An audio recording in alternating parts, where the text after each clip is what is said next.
Hello and welcome to DCS World. In this video I'm going to be flying out the Saab AJS-37 Viggen by heat blur simulations and using it to intercept a group of MiG-19s.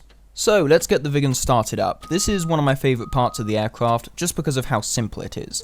You only need to use 5 switches on the left side panel to actually get the aircraft started, and then you have a 6th switch to turn on the generator once the engine is running. Overall, you can easily get the aircraft from cold to ready to fly in about 30 seconds, which is certainly quite nice. You will of course also want to turn on the pilot's oxygen supply and arm the ejection seat. It would also be advisable to close the cockpit by moving the canopy lever into the forward position. Finally, before moving out of the hardened aircraft shelter, I make sure to turn on the various lights on the aircraft, including the ground anti-collision lights. These are not so useful during the day, but can come in handy during night operations when you are taxiing with other aircraft on the same airbase. Once arriving at the runway, I turn off those ground anti-collision lights, and with that we are good to go. The Viggen has 3 different afterburner levels, which are indicated by a series of lights on the instrument panel. In this case we're going to be doing a full power takeoff, so we'll be using afterburner level 3.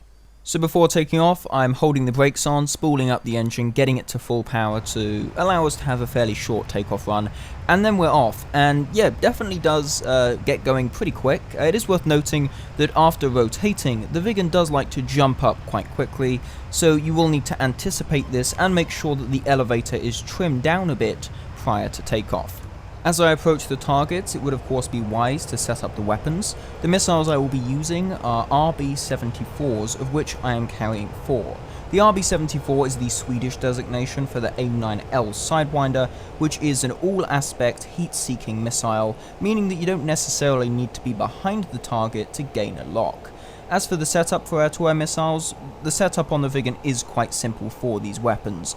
Firstly, I raised the sight so I wouldn't have to sit so low in the cockpit to see the missile locking marker. You don't need to do this, but my preference is to have the sight in the raised position.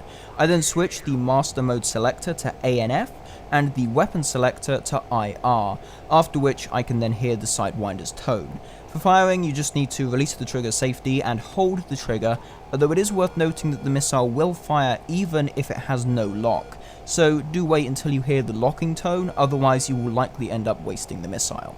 With that though, we have now pulled in behind the line of MiG-19s. We have 4 missiles and there are 4 targets, but nonetheless the RB-74 should be perfectly capable of taking down the MiG-19s, as one of them just did. That MiG went down pretty quickly, and that was quite a close range firing as well, with the rocket motor on the missile burning for the entirety of its flight all the way to the target, which usually the missile ends up gliding for a bit, but we were at such close range that it easily just went in and took that down.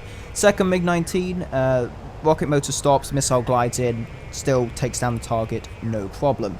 Third MiG-19, we're going to fire at this aircraft as it's turning, which of course isn't a problem because not only does the AIM-9L have a pretty good G overload, but it also has that all-aspect seeker head that means even if it loses direct sight of the heat source, for example the engines of the aircraft, it will still be able to track the target just fine.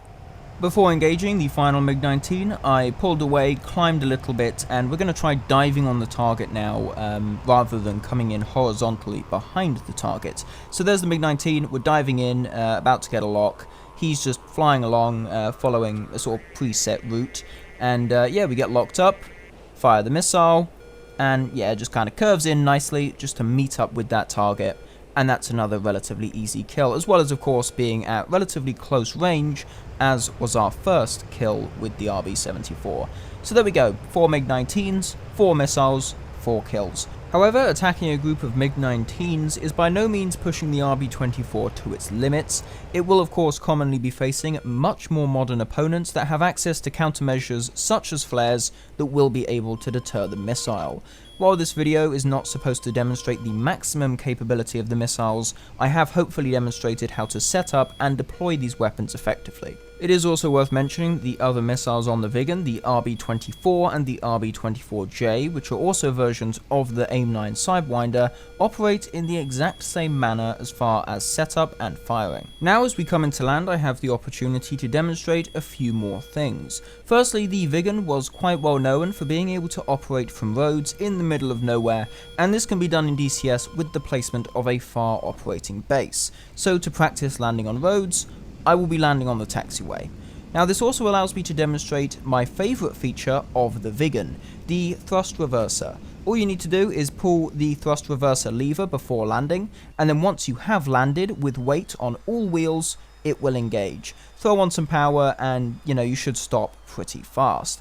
Now this can of course also be used for just reversing around while on the ground, which can be rather useful when attempting to park the Viggen, although it is advisable not to reverse too fast, otherwise controlling the aircraft can actually become a bit tricky. In this case though, I am of course reversing the aircraft back towards the hardened aircraft shelter that we started in. Unfortunately, the doors of the hardened aircraft shelter have been closed, so I can't actually park up inside the hangar, although I will be able to stop just in front of it. Once I've stopped, I'll then shut down the aircraft, which of course is relatively simple. Essentially, at least the way I do it is I just do the startup sequence, but in reverse, and the engine seems to shut down. Everything seems to be happy, and then, you can start up the aircraft again without any issues. And with that, my little sortie in the Viggen is over. This is certainly one of, if not my favourite module in DCS, and is definitely one of the modules that I've owned for the longest, so I have gained a nice amount of experience just flying the aircraft around. And despite not necessarily being a modern aircraft, it is still perfectly capable of air-to-air and air-to-ground combat using munitions that are much newer than the aircraft itself, which does help to keep the aircraft competitive against more modern aircraft. Nonetheless, that will be it from me for the time being. Hopefully you did enjoy the video or found it useful for learning the startup or the missile setup for this aircraft. If you did, please consider dropping a like on the video, and if you wish to see more content such as this, feel free to subscribe to the channel. Thanks for watching, and I'll see you in the next one.